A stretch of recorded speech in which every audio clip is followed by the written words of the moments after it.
नमस्कार, स्वागत है आप सभी प्यारे मित्रों का आपके अपने YouTube चैनल रिया कोचिंग क्लासेस जयपुर में। प्यारे मित्रों, पिछली जो हमारी मैथमेटिक्स की क्लास हुई थी उसमें हम लोग बात कर रहे थे औसत से संबंधित इम्पोर्टेंट प्रश्नों के बारे में।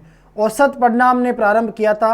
आज उसी को कंटिन्यू जारी रखते हुए हम लोग औसत से संबंधित आगे के महत्वपूर्ण प्रश्नों के बारे में चर्चा करेंगे। तो प्यारे मित्रों, एक बार पुनः आप सभी को सुबह का प्यार भरा नमस्कार। आइए हम शुरुआत करते हैं आज की हमारी क्लास के एक मोटिवेशनल क्वेट के साथ, जो आप सभी के लिए बेहद ज़रूरी है, क्योंकि आप सभी लोग जानते हैं दोस्तों कि मंजिल उन्हीं को मिलती है जिनके सपनों में जान होती है। मंजिल उन्हीं को मिलती है जिनके सपनों में जान होती है। पंख तो यूं ही फड़फड़ाते हैं क्योंकि हौसलों से उड़ान होती है। तो चलिए हम लोग शुरुआत करते हैं आज की हमारी क्लास की। आज का जो हमारा सबसे पहला क्वेश्चन है दोस्तों, वो आप सभी को सामने स्क्रीन पे दिखाई दे रहा है। सबसे पहला क्वेश्चन है आज का हमारा, देखिए आपको बताना है कि 3 के पहले 5 गुणजों का औसत क्या होगा। देखिए सबसे पहले तो आप लोग इस बात को समझिए कि गुणज का मतलब क्या होता है। जैसे मान के चलिए, मैंने एग्जाम्पल के तौर पर आपसे कहा कि मान लीजिए साहब, मैंने कहा कि 5 के आपको क्या चाहिए, प्रथम 4 गुणज। देखो गुणज का मतलब क्या होता है कि 5 का भाग कौन कौन सी संख्याओं में पूरी बार जाता है। तो आपको बताना है कि 5 के प्रथम 4 गुणज। तो आपको क्या करना है, इस 5 के पाड़े को कितनी बार लिखना है दोस्तों, 4 बार। तो यह आ गया 5 एकम 5, 5 दूनी 10, 5 तिया 15, 5 चौक 20। तो इसी प्रकार यदि आपसे पूछा जाए कि बताइए 7 के प्रथम का मतलब हो गया शुरू के, 7 के प्रथम 3 गुणज। देखिए आपसे पूछेगा 7 के प्रथम 3 गुणज, तो आपको क्या करना है, 7 के पाड़े को प्रथम कितनी बार लिखना है, 3 बार। तो 7 एकम 7, 7 दूनी 14, 7 तिया 21। इस प्रकार से आप लोगों को ध्यान में रखना है। अब देखिए आपका प्रश्न क्या कहता है दोस्तों, आपको बताना है किसके, 3 के। आपको बताना है कि 3 के पहले यानी शुरू के 5 गुणज। सबसे पहले तो आप लोग किसको लिखोगे कि ये जो 3 है इसके पहले यानी शुरू के 5 गुणज कौन कौन से होते हैं। तो इसके लिए आप लोग क्या करोगे, इस 3 के पाड़े को कितनी बार लिखोगे, 5 बार। तो 3 एकम 3, 3 दूनी 6, 3 तिया 9, 3 चौक 12 और 3 पंजे 15। तो आपसे पूछेगा कि बताइए 3 के पहले 5 गुणज कौन कौन से होते हैं। तो आप लोग कहोगे 3, 6, 9, 12, 15। अब आपको क्या चाहिए दोस्तों, इस 3 के पहले 5 गुणजों का औसत आपको ज्ञात करना है। और मैंने आपको बताया था, जब हमने औसत को जब पढ़ना स्टार्ट किया था उस समय मैंने आपसे कहा था कि औसत बराबर होता है राशियों का योग बटा राशियों की संख्या। तो राशियों का योग यानी अगर आप लोग दोस्तों इसका औसत निकालते हैं तो औसत बराबर आपके पास आता है राशियों का योग, यानी राशियों का योग आप कर दोगे 3 के पहले 5 गुणजों का योग। तो ये आ जाएगा 3 प्लस का 6 प्लस का 9 प्लस का 12 प्लस का 15 बटा टोटल कितने हैं दोस्तों आपके पास, 5। तो ये आ गया औसत बराबर राशियों का योग बटा राशियों की संख्या। देखिए राशियों का योग करेंगे यानी ये जो 3 है इसके जो पहले 5 गुणज दिए गए हैं इनको हम क्या करेंगे दोस्तों, जोड़ेंगे। तो यह आ जाएगा हमारे पास 6 और 3 9, 9 और 9 18, 18 और 12 कितने हो जाएंगे, 30, और 30 और 15 कितने हो जाएंगे दोस्तों, 45। 45 में जब हम लोग 5 का भाग देंगे तो ये हमारे पास कितनी बार जाएगा दोस्तों, 9 बार। तो यहाँ जो ऑप्शन नंबर बी है ये क्या होगा प्यारे मित्रों, आपका करेक्ट आंसर। तो उम्मीद करूंगा आज का पहला क्वेश्चन आप सभी लोगों को समझ में आया होगा। तो एक बार जल्दी से इस सेशन को आप लोग शेयर कर दीजिए और अगर चैनल पर नए हो तो प्लीज़ चैनल को सब्सक्राइब जरूर कर लीजिए। इसके बाद देखिए दोस्तों, नेक्स्ट आगे हम लोग बात करते हैं क्वेश्चन नंबर 2 की। क्वेश्चन नंबर 2 है, अच्छा क्वेश्चन है, इंपॉर्टेंट है, और क्योंकि आप सभी लोग जानते हैं कि इसी प्रकार के जो क्वेश्चन है वो हमें एग्जाम में देखने को मिलते हैं। तो देखिए, ध्यान रखना, रीट लेवल फर्स्ट के विद्यार्थियों के लिए ये क्लास बेहद इंपॉर्टेंट है, क्योंकि उनके लिए एग्ज़ाम की जो डेट है उसकी घोषणा हो चुकी है दोबारा से 26 सितंबर। तो आप लोग जल्दी से आज से जुड़ जाइए और मैं आपको विश्वास दिलाता हूँ 26 सितंबर तक मैं आपका मैथमेटिक्स का जो सिलेबस है उसको बहुत जल्दी कंप्लीट करवा के उसका अच्छी तरीके से आपको रिवीजन करवा दूंगा। तो देखिए, 5 लड़कों की औसत आयु 12 वर्ष है। एक बात बताइए, 5 लड़के हैं, कितने लड़के? 5 लड़के, और 5 जो लड़के हैं इनकी औसत आयु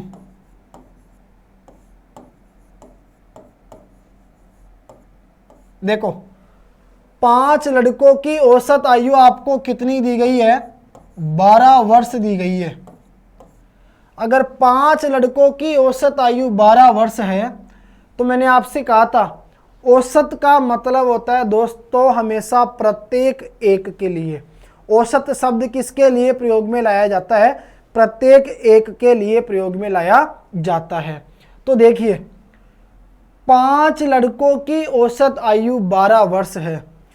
5 लड़कों की औसत आयु 12 वर्ष है। अगर मैं आपसे कहूं कि बताइए 5 लड़कों की कुल आयु, कुल का मतलब होता है योग, बताओ 5 लड़कों की आयु का योग कितना होगा?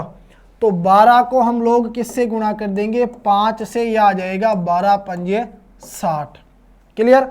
इसी प्रकार देखिए, फिर क्वेश्चन कहता है कि आगे है 3 अन्य लड़कों की औसत आयु 16 वर्ष है। अब देखो कितने अन्य लड़के हैं? 3। तो 3 अन्य लड़कों की जो औसत आयु है वो कितनी है? 16 वर्ष। तो बताओ इन 3 लड़कों की अगर आयु का योग निकालेंगे यानी कुल आयु निकालेंगे तो 16 को 3 से गुणा कर देंगे, 16 तिया 48 वर्ष आ जाएगा। ठीक है? आपसे प्रश्न कहता है कि सभी 8 लड़कों की, देखो 5 लड़के पहले थे और 3 लड़के आ गए बाद में, तो 5 और 3 ये टोटल कितना हो गया? 8। आपको बताना 8 लड़कों की औसत आयु क्या होगी। आपको औसत आयु ज्ञात करना है और आप सभी जानते हैं कि औसत आयु बराबर क्या हो जाएगा? सभी लड़कों की आयु का योग बटा सभी लड़कों की संख्या। ठीक है? तो सभी लड़कों की आयु का योग निकालोगे तो आप लोग मुझे बताइए कि 5 लड़कों की औसत आयु 12 वर्ष थी, तो 5 लड़कों की कुल आयु कितनी आ गई हमारे पास? 12 पंजे 60 वर्ष। ठीक है? ये 60 वर्ष आ गई। इसके बाद प्रश्न ने कहा कि 5 के अलावा 3 अन्य लड़के और हैं जिनकी औसत आयु कितनी है? 16 वर्ष। तो 16 तिया 48 उनकी क्या हो जाएगी? कुल आयु। हमें बताना है दोस्तों सभी 8 लड़कों की औसत आयु, तो सभी 8 लड़कों की आयु का योग बटा 8। तो सभी 8 लड़कों की आयु का योग आ जाएगा, 5 लड़कों की आयु का योग आ गया 60 और 3 लड़कों की आयु का योग कितना आ गया? 48। तो सभी लड़कों की आयु का योग बटा सभी लड़कों की संख्या जो कितनी है? 8। तो 60 में 48 को जोड़ेंगे दोस्तों तो यह आ जाएगा हमारे पास 108, और 108 में जब हम लोग 8 का भाग देंगे तो यह जाएगा 8 एकम 8 और 8 तिया 24, 8 पंजे 40, यानी आपका आंसर आ जाएगा दोस्तों ऑप्शन नंबर ए, जो क्या आपका 13.5 वर्ष। ठीक है? इसके बाद देखिए नेक्स्ट हम लोग आगे बढ़ते हैं दोस्तों। अगला प्रश्न नंबर 3 है हमारा। देखिए प्रश्न नंबर 3 आपसे कहता है कि 28, 37, x 68। देखो 4 संख्याएं आपको दी गई है, 28, 37, x और 68। इन चारों संख्याओं का जो औसत है वो आपको पहले से कितना दे दिया, 35 दे दिया। अब आपको बताना है कि तीसरे नंबर पे जो संख्या को x लिखा गया है, इस x का मान क्या आएगा, यह आपको ज्ञात करना है। तो आप लोग मुझे बताइए दोस्तों, औसत आपको कितना दिया हुआ है, 35। आप सभी लोग जानते हैं कि औसत बराबर क्या होता है, राशियों का योग बटा राशियों की संख्या। तो औसत की जगह आ गया 35 बराबर राशियों का योग। राशियां कितनी दी गई है, 4। इन चारों राशियों का हम लोग क्या कर देंगे, योग कर देंगे। तो आ जाएगा 28 प्लस का 37 प्लस का x प्लस का 68, यानी राशियों का योग बटा राशियों की संख्या। टोटल कितनी संख्या दी गई है दोस्तों में, टोटल संख्या दी गई है कितनी, 4। क्लियर। अब देखिए बीच में बराबर का चिन्ह है, 4 भाग में आ रहा है, भाग की संख्या बराबर के इधर आते कहाँ चली जाएगी, गुणा में। तो 4 को गुणा कर देंगे 35 से, 35 चौक 140। ठीक है, देखिए 4 पंजे 20 की 0 हासिल 2, 4 तिया 12 और 13 14 बराबर 28 को 37 को और 68 को जोड़ेंगे तो यह आ जाएगा 28 37 68। इनका योग हो जाएगा दोस्तों 8 और 8 16, 8 तिया 24 यानी 23 का 3 हासिल 2, 2 2 4 6 10 और 3 13 133। तो यह आ जाएगा 133 प्लस का x। देखिए 4 भाग में आ रहा है, भाग की संख्या बराबर के इधर आएगी तो कहाँ चली जाएगी, गुणा में। तो 35 गुणा हो जाएगा 4 से, 35 चौक 140, 28 को 37 को 68 को, तीनों अचर संख्याओं को जोड़ दिया, कितना आ गया 133। 133 में किसको जोड़ दिया, x को। अब हमें चाहिए x का मान, तो प्लस का 133 बराबर के इधर आते किसका हो जाएगा, माइनस का 133। बताओ 140 में से अगर 133 घटा देंगे, क्योंकि आपको पता है ये 140 तो ऐसे कैसे आ जाएगा।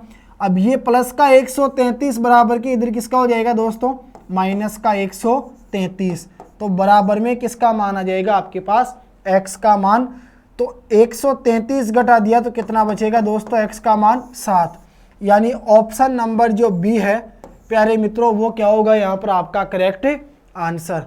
नेक्स्ट देखिए 3 क्वेश्चन हमारे कंप्लीट हो गए। इसके बाद हम लोग आगे बात करते हैं नेक्स्ट क्वेश्चन नंबर 4 की। चलिए अगला जो प्रश्न नंबर 4 है दोस्तों, वो आपसे कहता है कि बताइए प्रथम 100 धन पूर्णांकों का औसत क्या होगा। अच्छा क्वेश्चन है, इंपॉर्टेंट है, यहाँ आपको कुछ नई बातें देखने को मिलेगी, तो एक एक चीज को ध्यान से समझते हुए चलिएगा।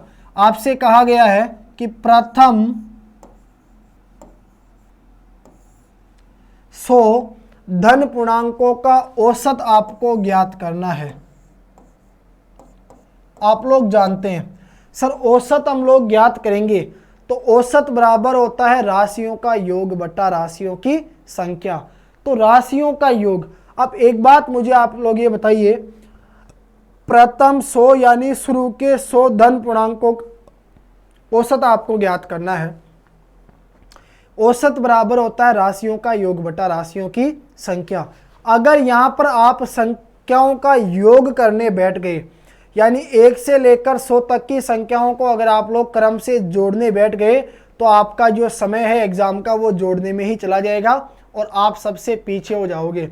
तो इसके लिए आपको सबसे बड़ी चीज़ का ध्यान क्या रखना है एग्जाम में, टाइम मैनेजमेंट का। आपकी कोशिश ये रहनी चाहिए कि आप कोई सा भी सवाल हो उसको कम से कम समय में पूरा कर सको। तो उसके लिए आपको क्या करना होगा, आपने पढ़ा होगा दोस्तों कि प्रथम n धन पूर्णांकों का योग। देखिए अगर हमें ज्ञात करना हो प्रथम n धन पूर्णांकों का योग या प्रथम n प्राकृत संख्याओं का योग अगर हमें ज्ञात करना हो तो उसके लिए हमारे पास सूत्र काम में आता है n ब्रैकेट n प्लस का 1 बटा 2। तो यह आ जाएगा आपका n का मान है 100, तो 100 ब्रैकेट 100 प्लस का 1/2, 2 से 100 कट जाएगा कितनी बार, 50 बार, इंटू 100 में 1 को जोड़ा 101। हमें क्या प्राप्त हुआ दोस्तों, 50 इंटू 101। अब मैं आपसे ये कह रहा हूँ 50 इंटू 101 आपके पास किसका मान आया, इन 1 से लेकर 100 तक धन पूर्णांकों का योग आ गया। अब आपको क्या बताना है, औसत। औसत बराबर क्या होता है दोस्तों, राशियों का योग बटा राशियों की संख्या। तो प्रथम 100 धन पूर्णांकों का योग जो आपको कितना प्राप्त हुआ, 50 इंटू 101, और संख्या कितनी है 100, तो यह हो जाएगा 50 से कटेगा 100 कितनी बार, 2 बार, और 101 में अगर आप लोग 2 का भाग दोगे दोस्तों तो आपका आंसर आ जाएगा फाइनली 50.5। ठीक है, यानी ऑप्शन नंबर सी जो है वो दोस्तों क्या होगा आपका करेक्ट आंसर। नेक्स्ट देखिए, इसके बाद हम लोग आगे बढ़ते हैं प्रश्न नंबर 5 की तरफ। अगला जो प्रश्न नंबर 5 है प्यारे मित्रों, बहुत ही अच्छे क्वेश्चन है, सिंपल क्वेश्चन है, और इस प्रकार के क्वेश्चन हमें एग्जाम में देखने को जरूर मिलते हैं। बस आपको छोटी छोटी बातों के बारे में जानकारी होनी चाहिए। मैंने आपसे यही कहा था कि हम लोग 0 लेवल से आगे बढ़ेंगे, तो अभी हमारे पास सरल क्वेश्चन है, हम इन्हीं को आगे लेकर चलते हुए आगे जो इम्पोर्टेंट क्वेश्चन बनते हैं कठिन, उनकी आगे क्या करेंगे दोस्तों, चर्चा करेंगे। देखिए प्रश्न नंबर 5 है, प्रथम 5 यानी शुरू की 5 अभाज्य संख्याओं का औसत क्या होगा। एक बात आप लोग मुझे बताइए, सबसे पहले मैं आपसे जानना चाहूंगा दोस्तों कि बताओ अभाज्य संख्या क्या होती है। अभाज्य संख्या, एक एक बात को नोट करते हुए आपको चलना है। मैं सभी बातें यहाँ पर आपको बिल्कुल 0 लेवल से बताऊंगा। देखिए जब भी अभाज्य संख्याओं की बात आए प्राइम नंबर की, तो आप लोग ध्यान रखना दोस्तों, ऐसी संख्याएं जो एक और केवल स्वयं से विभाजित होती है, अन्य किसी भी संख्या से विभाजित नहीं हो, वो सभी क्या कहलाती है दोस्तों, अभाज्य संख्याएं कहलाती है। समझना मेरी बात को, मैंने आपसे कहा ऐसी संख्याएं जिनमें एक का और केवल खुद का भाग जाए, अन्य किसी भी संख्या का भाग नहीं जाए, वो सभी संख्याएं क्या कहलाती है दोस्तों, अभाज्य संख्याएं कहलाती है। देखिए प्रश्न पूछेगा बताओ सबसे छोटी अभाज्य संख्या कौन सी होती है, तो ध्यान रखना अगर आपसे पूछा जाए 1 के बारे में, तो याद रखना दोस्तों 1 ऐसी संख्या होती है जो न तो भाज्य होती है और न ही अभाज्य होती है।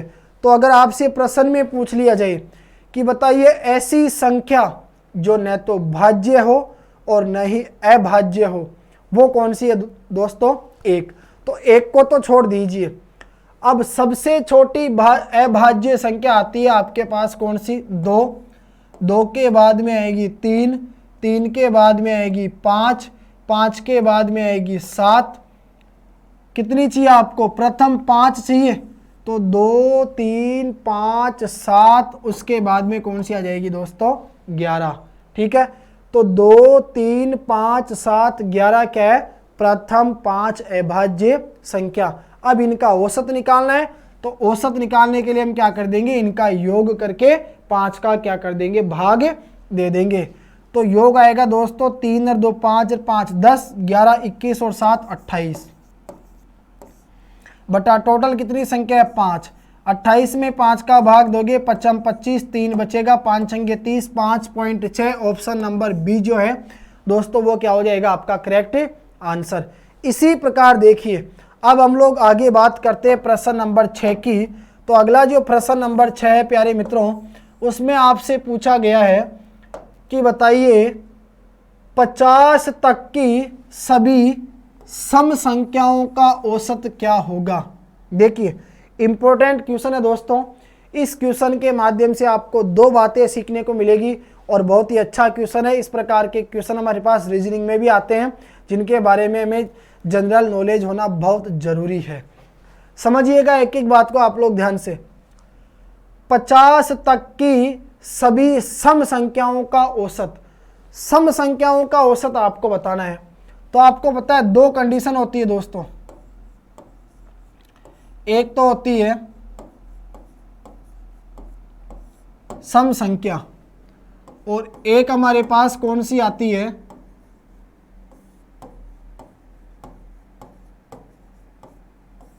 विषम संख्या। एक आती है हमारे पास सम संख्या और एक कौन सी आती है हमारे पास, विषम संख्या। सम संख्या की अगर हम बात करें तो ऐसी संख्या जो दो से क्या होती है, पूर्णतः विभाजित होती है, सम संख्या कहलाती है। और ऐसी संख्या जिसमें दो का भाग पूरी बार नहीं जाता है, अर्थात दो से पूर्णतः विभाजित नहीं होती है, वो सभी संख्याएं क्या कहलाती है दोस्तों, विषम संख्याएं कहलाती है। अब यहाँ दो बातें मैं आपको सिखा रहा हूं। सबसे पहली बात आप लोग याद रखना, यदि आपसे पूछे कि लगातार n सम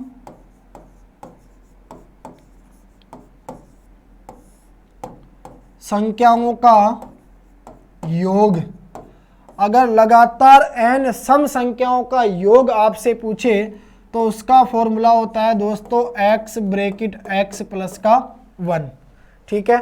और इसी प्रकार यदि वह आपसे पूछे कि बताइए लगातार n विषम संख्याओं का योग, तो उसका फॉर्मूला होता है x स्क्वायर। ये दो बातें आप लोग याद रखना, लगातार n सम संख्याओं का योग क्या आएगा, x ब्रैकेट x प्लस 1, और लगातार n विषम संख्याओं का योग क्या होगा, x स्क्वायर, ठीक है। आपसे पूछा क्या गया है, सम संख्याओं के बारे में पूछा गया है, तो आपको चाहिए लगातार n सम संख्याओं का योग। देखिए 50 तक की, अब 50 तक मतलब शुरू से लेकर 50 तक, ठीक है। तो 50 तक n का मान कितना है आपके पास, 50। अब मैं ये कह रहा हूं दोस्तों n का मान आपके पास 50 है, पहले आपको किसका मान ज्ञात करना है, x का। x का मतलब ये होता है कि आपके पास यहां पर 50 तक सम संख्या कितनी होगी। तो आपको पता है सम संख्या है ना, एक के अंतर के बाद आती है। जैसे एक के बाद दो आएगा तो दो के बाद तीन, तीन के बाद फिर क्या आ जाएगा, चार, यानी एक के अंतर के बाद में क्या आती है, सम संख्या आती है। और एक के अंतर के बाद में ही क्या आती है दोस्तों, विषम संख्या आती है। तो पहले तो आपको यह बताना है कि 50 तक की मतलब 1 से लेकर 50 तक टोटल सम संख्या कितनी होती है। तो उसके लिए आप क्या करोगे, ये जो n का मान 50 है, इसमें किसका भाग दोगे, 2 का। तो 50 में 2 का भाग देते ही जो 25 आएगा, ये 25 किसका मान आ जाएगा दोस्तों, x का। अब x का मान 25 आ गया तो आपको क्या करना है, इन 25 सम संख्याओं का क्या करना है, योग करना है, ठीक है। जब 25 सम संख्याओं का योग निकालोगे तो ये आ जाएगा x ब्रैकेट x प्लस 1, यानी आपका हो जाएगा दोस्तों 25 ब्रैकेट 25 प्लस का 1, यानी आप लोग कहोगे सर 25 इंटू 26, ठीक है। आपको क्या बताना है दोस्तों, औसत बताना है। तो औसत बराबर वही चीज है, राशियों का योग बटा राशियों की संख्या। तो टोटल संख्या 50 तक टोटल सम संख्या कितनी होती है, 25। 25 संख्याओं का योग कितना प्राप्त हुआ, 25 इंटू 26। तो 25 से 25 कट जाएगा, 26 ऑप्शन नंबर सी जो है दोस्तों वो क्या आ जाएगा, आपका करेक्ट आंसर। नेक्स्ट देखिए, आगे हम लोग बात करते हैं प्रश्न नंबर 7 की।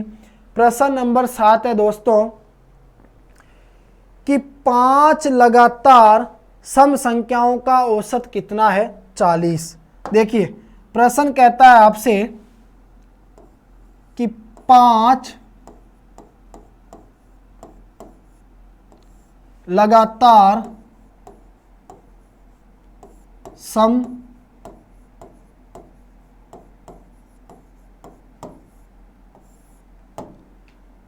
संख्याओं का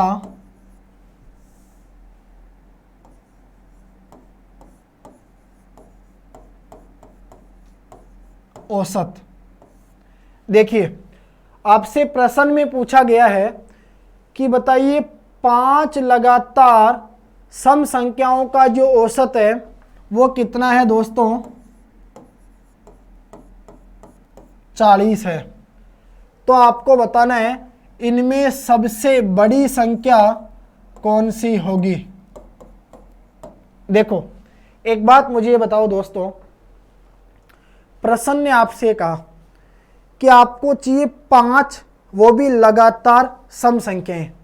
जब आप उन 5 लगातार सम संख्याओं को जोड़ दोगे ना, तो जोड़ने पर जो उनका औसत आपको प्राप्त होगा वो कितना होगा दोस्तों, 40 प्राप्त होगा।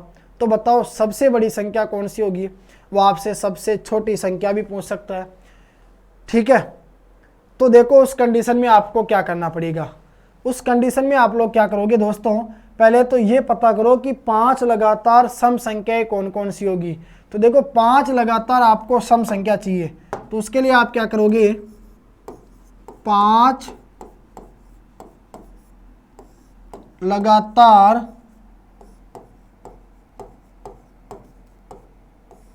सम संख्या। सबसे पहली सम संख्या आएगी दोस्तों आपकी x प्लस का 1, दूसरी आ जाएगी x प्लस का 3। ये सम संख्याएं हैं। देखिए ये क्यों ली मैंने, मान के चलिए, समझना 1 मिनट के लिए आप लोग ध्यान से। पहली सम संख्या आ जाएगी x प्लस का 1, दूसरी आ जाएगी x प्लस का 3, अगली आ जाएगी x प्लस का 5 और नेक्स्ट आ जाएगी x प्लस का 7 और x प्लस का 9। ये 5 संख्याएं हो गई जो लगातार क्या आएगी आपके पास, सम संख्या। देखिए कैसे आएगी, मान के चलो मैं आपसे कहूं कि x का मान 1 है। अगर x का मान मैंने 1 मान लिया तो 1 और 1 कितना हो जाएगा, 2, 3 और 1 4, 5 और 1 6, 7 और 1 8, 9 और 1 10। तो बताइए ये लगातार आने वाली क्या है दोस्तों आपके पास, सम संख्या, ठीक है। तो इसी प्रकार ध्यान रखना, जब भी इस प्रकार का प्रश्न हो, अगर यहाँ पे विषम संख्या होती तो आप लोग मानते x, फिर लेते x प्लस का 2, फिर लेते x प्लस का 4, इस प्रकार से, ठीक है। चलिए अब देखो ये हो गई आपके पास 1 2 3 4 5, 5 लगातार सम संख्याएं जिनका औसत कितना है, 40। तो फॉर्मूला लगाइए, औसत बराबर यानी 40 बराबर राशियों का योग। तो यह आ जाएगा x प्लस का 1 प्लस x प्लस का 3 प्लस x प्लस का 5 प्लस x प्लस का 7 प्लस x प्लस का 9। राशियों का योग बटा राशियों की संख्या, जो टोटल कितनी है दोस्तों, 5। अब 5 भाग में आ रहा है, भाग की संख्या बराबर की इधराते कहाँ चली जाएगी, गुणा में।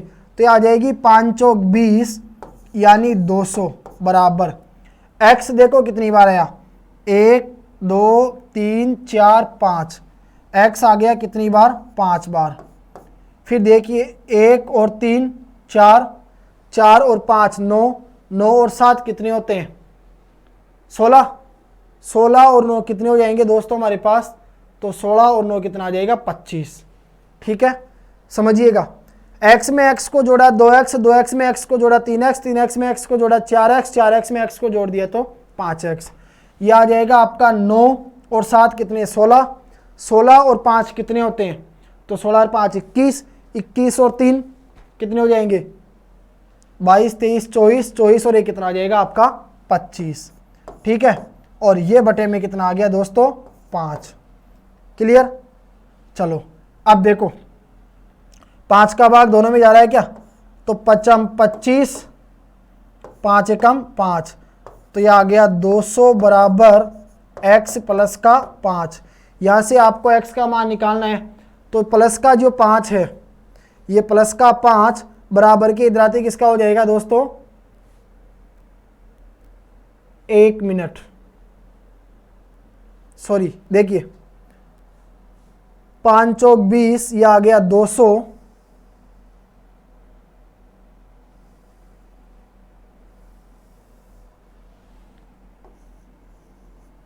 देखो ये हो जाएगा आपका 200 बराबर 5x प्लस का 25 बटे में आ गया 5, बराबर का चिन्ह है, तो भाग की जो संख्या है वो बराबर की दाती कहाँ चली जाएगी, गुणा में।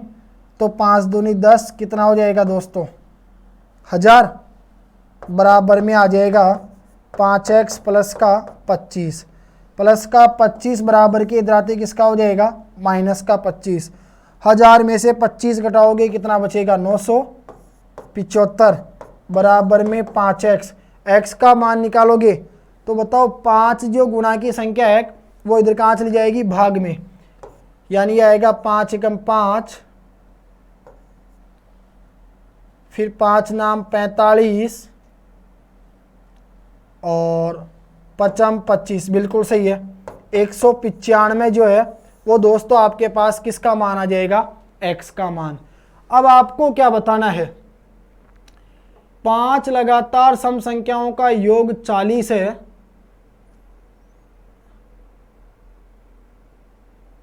औसत 40 है। यार इसमें कहीं ना कहीं दिक्कत हो गई, एक बार चेक करते हैं। 5 लगातार सम संख्याओं का औसत कितना है 40, तो ये 40 बराबर x प्लस का 1 x प्लस का 3 x प्लस का 5 x प्लस का 7 x प्लस का 9 ठीक है। बटे में कितना आ गया दोस्तों 5, तो देखिए 5 चौक 20 200 बराबर। अच्छा देखिए थोड़ी सी यहाँ पे गलती हो गई मेरे से। यहाँ मैंने क्या किया इस 5 को है ना 4 से गुणा करके डायरेक्ट 200 लिख दिया, यहाँ फिर मैंने ध्यान नहीं दिया तो ये थोड़ी सी मिस प्रिंट हो गई। आप लोग इसको ध्यान से समझ लेना। अब देखो सब ठीक है बिल्कुल। चलो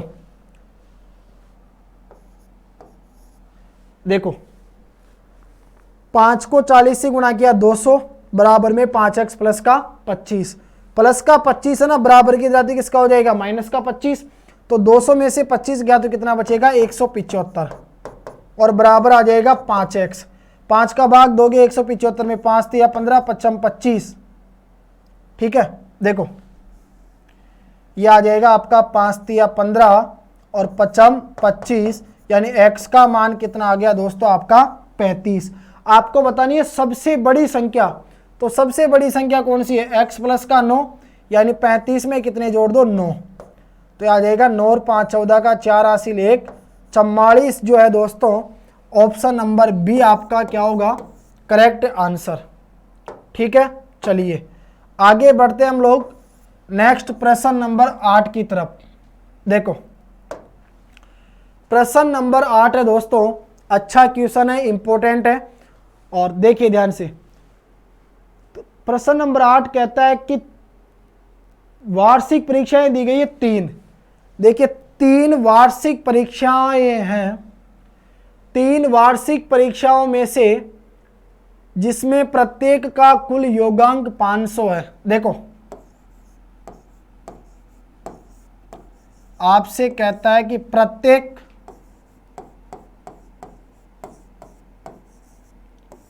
वार्षिक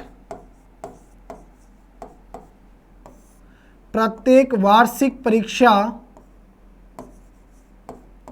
का कुल योगांक, 3 वार्षिक परीक्षाओं में से जिसमें प्रत्येक का कुल योगांक कितना है दोस्तों, प्रत्येक का कुल योगांक है 500। चलो कितनी वार्षिक परीक्षाएं हैं टोटल 3 वार्षिक परीक्षा, प्रत्येक वार्षिक परीक्षा का कुल योगांक 500 है। मैं कहूं कि बताओ इन ये जो तीनों वार्षिक परीक्षा है, मैंने कहा कि तीनों वार्षिक परीक्षाओं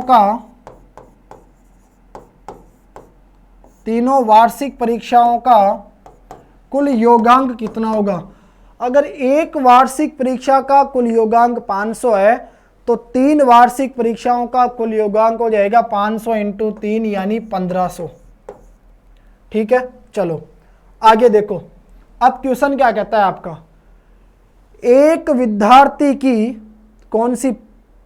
विद्यार्थी की प्रथम व द्वितीय जो वार्षिक परीक्षा हुई है उसमें औसत क्रमशः कितना आ रहा है, 45% और 55%। एक बात मुझे आप लोग बताइए दोस्तों, कितनी वार्षिक परीक्षाएं हैं? 3 वार्षिक परीक्षा है। 3 वार्षिक परीक्षा हुई और जिनमें से प्रत्येक का कुल योगांक रखा गया 500, तो तीनों परीक्षाओं का कुल मिलाकर हो गया 1500। अब एक विद्यार्थी है, वो क्या करता है, पहली जो वार्षिक परीक्षा होती है उसमें तो 45% औसत प्राप्त करता है और दूसरी वार्षिक परीक्षा में है 55% औसत प्राप्त करता है। प्रत्येक वार्षिक परीक्षा का कुल योगांक कितना है, 500। तो 500 का कितना प्रतिशत प्राप्त करता है कौन सी वार्षिक परीक्षा में? प्रथम में। तो प्रथम में वो कितना प्रतिशत करता है, 45%। तो 500 का क्या निकालेंगे दोस्तों, 45%। तो 500 का 45% कितना हो जाएगा, 500 इंटू 45/100। तो 55 का 5 हासिल 2, 5 चौक 20 और 2 22, यानी 225।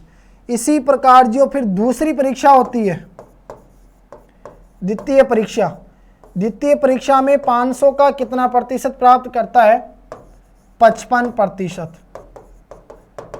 तो यह आ जाएगा 500 इंटू 55/100, 55 का 5 हासिल 2, 55 और 2 27, 275। देखिए प्रथम परीक्षा में आए 225 500 में से, दूसरी परीक्षा में 500 में से कितने आए, 275। अब आपको बताना है कि 60% का समग्र का मतलब क्या होता है दोस्तों, ध्यान रखना, ये जो शब्द आता है समग्र, इसका मतलब होता है सभी। अब सभी का मतलब टोटल कितनी परीक्षा है, 3।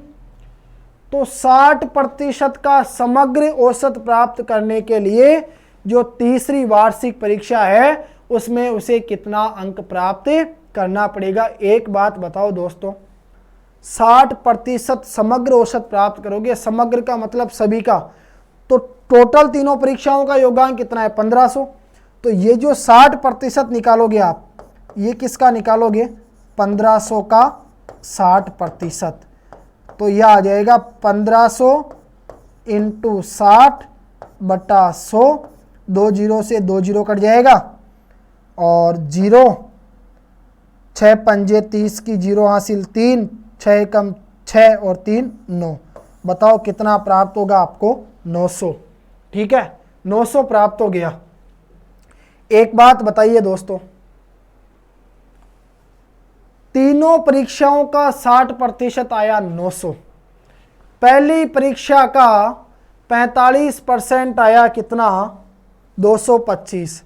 दूसरी परीक्षा का 55% आया 275। आपको बताना है तीसरी वार्षिक परीक्षा में कितना अंक प्राप्त होगा। तो तीनों परीक्षाओं में टोटल कितने आए साहब, 1500 में से 900 नंबर आपने लिए। पहली परीक्षा में कितने आए, 225। दूसरी परीक्षा में कितने आए, 275। 275 को और 225 को क्या कर दो, जोड़ दो। तो यह आ जाएगा 5 और 5 10 की 0 हासिल 1, 7 और 2 9 और 1 10 की 0 हासिल 1, 2 और 2 4 1 500। एक बात बताओ, पहली और दूसरी परीक्षा में आ गए टोटल 500, तीनों परीक्षा में आए 900। 900 में से 500 घटा दिया तो तीसरी परीक्षा में कितने नंबर आएंगे आपके, 400। तो ऑप्शन नंबर ए जो है प्यारे मित्रों वो आपका क्या हो जाएगा, करेक्ट आंसर। इसी प्रकार आगे बढ़ते हुए हम लोग बात करते हैं प्रश्न नंबर 9 के बारे में। देखिए अच्छा क्वेश्चन है और उम्मीद करूंगा इस क्वेश्चन को आप लोग स्वयं भी सोल्व कर सकते हैं। तो एक बार समझिएगा आप लोग एक एक चीज को ध्यान से। एक व्यापारी के 5 महीनों की क्रमागत बिक्री, देखो व्यापारी है, व्यापार करता है, 5 महीनों की, कितने महीनों की, 5 महीनों की, और वो भी कैसी, क्रमागत यानी क्रम के अनुसार। जो क्रमागत बिक्री है वो आपको दी गई है दोस्तों कितनी, 6435 पहले महीने में, फिर आ गई 6927 दूसरे महीने में, फिर आ गई 6855 तीसरे महीने में, फिर आ गई 7230 चौथे महीने में, और फिर आ गई 6562 कौन से महीने में, पांचवें महीने में। ये क्रमागत उसकी बिक्री है दोस्तों।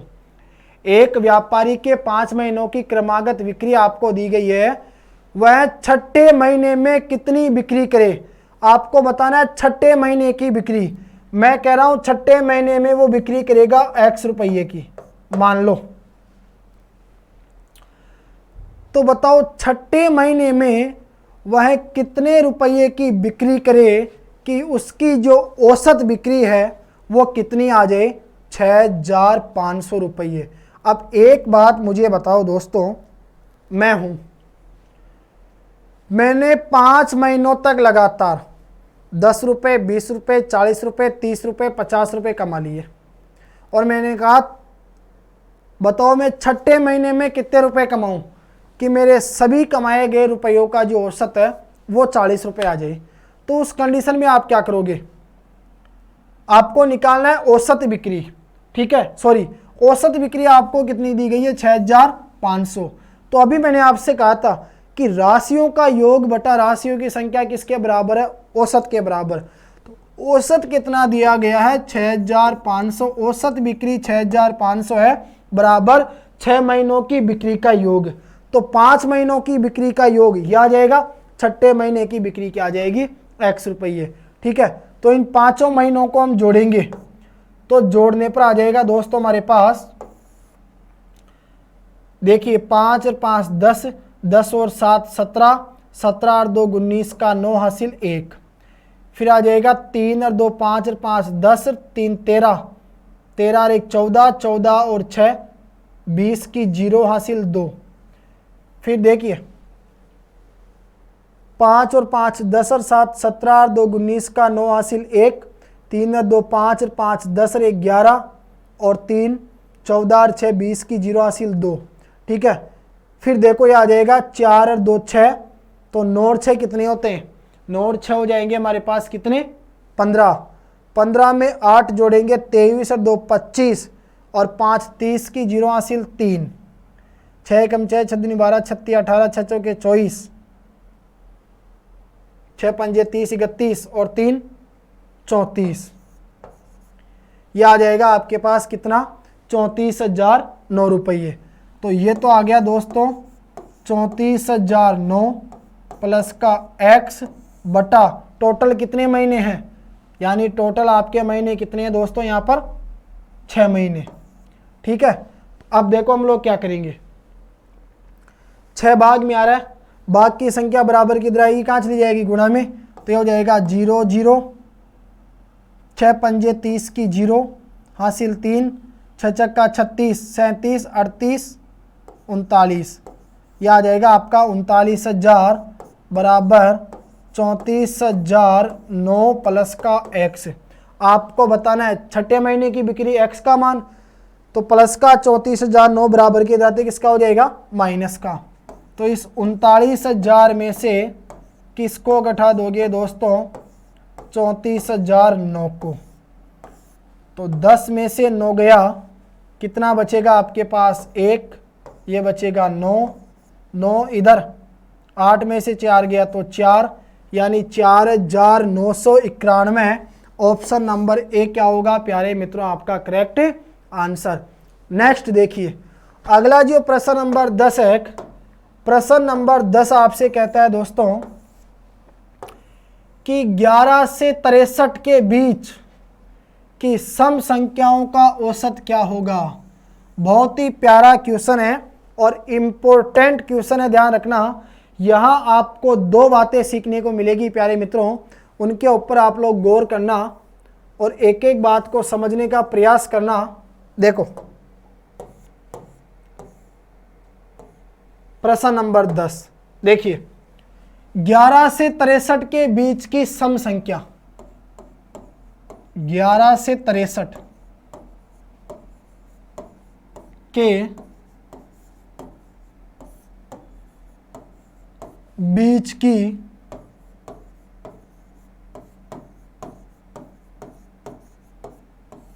सम संख्या। एक बात मुझे बताइए, 11 से लेकर 63 के बीच की जो सम संख्या आएगी वो देखो, 11 तो क्या है, विषम है, तो वह आएगी 12, फिर आएगी 14, फिर आएगी 16 और फिर कितनी आएगी 18। इसी प्रकार आगे बढ़ते जाओगे तो ये 63 आ गया आपका विषम, यानी लास्ट संख्या कौन सी होगी 62। यहाँ आपको एक एपी बनी हुई दिखाई दे रही है, समांतर श्रेणी। समांतर श्रेणी क्या होती है, जो दोस्तों जिसमें पदों के बीच का जो अंतर है वो हमें क्या प्राप्त होता है, समान प्राप्त होता है। तो एक बात मुझे बताओ, 11 से 63 के बीच की सम संख्या चाहिए, 11 होती है विषम, बीच की चाहिए तो 12 आपकी सम होगी, 12 के बाद में आ जाएगी 14, 16, 18, 20, 22 और ये 63 विषम है तो 63 से पहले कौन सी आ जाएगी बीच के लिए 62। एक चीज आप देखो, 12 में 2 जोड़ोगे 14, 14 में 2 जोड़ोगे 16, 16 में 2 जोड़ोगे 18, मतलब पदों के बीच का अंतर क्या आ रहा है, समान। जब पदों के बीच का अंतर समान आता है तो उस कंडीशन में आपको अगर औसत ज्ञात करना हो तो उसके लिए हमारे पास दोस्तों एक फॉर्मूला काम में आता है। यह फॉर्मूला कब काम में आएगा, जब पदों के बीच का अंतर क्या आएगा दोस्तों आपके पास, समान। तो औसत बराबर सूत्र क्या आता है आपका, यह आएगा दोस्तों कि प्रथम पद प्लस अंतिम पद, प्रथम पद प्लस अंतिम पद बटा 2। तो प्रथम पद कितना है 12, अंतिम पद कितना है 62, दोनों को जोड़ के 2 का भाग दे दो। 62 और 12 कितने होते हैं, तो 62 और 12 हो जाएंगे दोस्तों आपके कितने 76, 76 में 2 का भाग दोगे 37। ऑप्शन नंबर सी जो है प्यारे मित्रों वो क्या हो जाएगा आपका करेक्ट आंसर। नेक्स्ट देखिए प्रश्न नंबर 11, इस क्वेश्चन को आप लोगों को स्वयं सोल्व करना है और इसका आंसर क्या होगा ये आप लोग मुझे कमेंट बॉक्स में लिखकर बताओगे। देखिए श्रेणी दी गई है 40, 43, 46, 49, 320 की संख्याओं का औसत आपको बताना है। एक बात मुझे बताइए दोस्तों, 40 के बाद में आया 43, 43 के बाद में आया 46, 46 के बाद में आया 49। एक चीज आपको दिखाई दे रही है, आप लोग कहोगे सर 40 में 3 जोड़े तो 43, 43 में 3 जोड़े तो 46 और 46 में 3 जोड़े तो 49, यानी सभी पदों के बीच का जो अंतर है वो समान प्राप्त हो रहा है, कितना 3। तो औसत आपको निकालना है, तो जब पदों के बीच का अंतर समान होता है औसत निकालना हो तो औसत बराबर क्या होगा, प्रथम पद प्लस का अंतिम पद बटा 2। तो इस फॉर्मूले से आपको सोल्व करना है, तो यह आ जाएगा आपका 40 प्रथम पद प्लस का अंतिम पद कितना है 320 बटे में आ जाएगा 2। 320 में 40 जोड़े तो 360, 360 में 2 का भाग दिया 180, यानी ऑप्शन नंबर सी क्या होगा प्यारे मित्रों आपका करेक्ट आंसर। इसी प्रकार देखिए आज का जो हमारा लास्ट क्वेश्चन है वो आपको स्क्रीन पे दिखाई दे रहा है, प्रश्न नंबर 12। आपसे यही रिक्वेस्ट है आज की क्लास में जो भी हमने क्वेश्चन पढ़े आप उन सभी क्वेश्चनों को हल करें, उनके नोट्स के रूप में इन सभी क्वेश्चनों का आप लोग तैयार करें। फिर भी यदि किसी प्रकार की आपको कोई दिक्कत आती है तो आप लोग मुझे कमेंट करके पूछ सकते हैं, मैं आपको प्रत्येक क्वेश्चन का आंसर दूंगा, ये मेरा आपसे वादा है। देखिए दोस्तों, दो संख्याओं a तथा b का औसत 20 है। प्यारे मित्रों दो संख्याएं दी गई है a और b, दोनों का औसत है 20। यार a और b का औसत 20 है, मैं कहूँगा a और b का योग निकालो, यानी उनको जोड़ो तो 20 दूनी 40, ठीक है। तो a प्लस b क्या हो जाएगा आपका 40। इसी प्रकार देखिए b तथा c का औसत 19 है, यानी b और c का औसत 19 है। अगर b और c का योग निकालेंगे तो 19 दूनी कितना आ जाएगा 38। तो b प्लस का c कितना आ जाएगा दोस्तों 38। फिर देखो सी का और ए का औसत 21 है, तो सी का और ए का जो योग आएगा वो कितना आएगा दोस्तों, 21 दूनी 42, यानी ए प्लस सी करोगे तो यह आ जाएगा आपका कितना, 42। अब देखिए इसको नाम दिया समीकरण 1, यह आ गया समीकरण 2 और ये क्या आ गया दोस्तों, समीकरण 3। तीनों समीकरणों को जोड़ दो। जब तीनों समीकरणों को जोड़ोगे तो आपके पास में क्या निकल के आ जाएगा, ए बी और सी तीनों संख्याओं का योग। फिर अगर आपसे बी का मान पूछे तो आप बी का मान ज्ञात कर सकते हैं, ए का मान पूछे तो ए का मान ज्ञात कर सकते हैं, और सी का मान पूछे तो आप सी का मान भी ज्ञात कर सकते हैं। तो देखिए आपको क्या करना है, तीनों समीकरणों का योग करना है। जब योग करोगे ए प्लस का बी प्लस का बी प्लस का सी प्लस का ए प्लस का सी, यानी आ गया दोस्तों तीनों समीकरणों का योग बराबर में कितना है, 40 प्लस का 38 प्लस का 42। देखिए ए में ए को जोड़ दिया 2a, बी में बी को जोड़ दिया 2b, सी में सी को जोड़ दिया 2c, 40, देखिए 42 के दो इधर जोड़ते 40, 40 80, 40 120। तीनों संख्याओं में 2 कॉमन आ रहा है, 2 को कॉमन ले लिया, आ गया a प्लस का b प्लस का c बराबर 120। 2 का भाग दिया 120 में कितनी बार गया दोस्तों, 60 बार। तीनों संख्याओं का योग कितना प्राप्त हो गया, 60। अगर तीनों संख्याओं का योग पूछता तो आपका आंसर क्या हो जाता, 60। आपसे पूछा गया है b का मान, तो आपको क्या करना है, ए का और सी का योग रखना है। यानी a प्लस सी का मान कितना दिया गया, a प्लस सी का मान दे दिया 42, b का मान आपको ज्ञात करना है, बराबर में आ गया 60। प्लस के 42 बराबर की इधर आते जाएंगे माइनस के, तो 60 में से 42 गए तो b का मान बचेगा दोस्तों कितना, 18। उम्मीद करूंगा आज के सभी क्वेश्चन आप लोगों को सही तरीके से समझ में आए होंगे।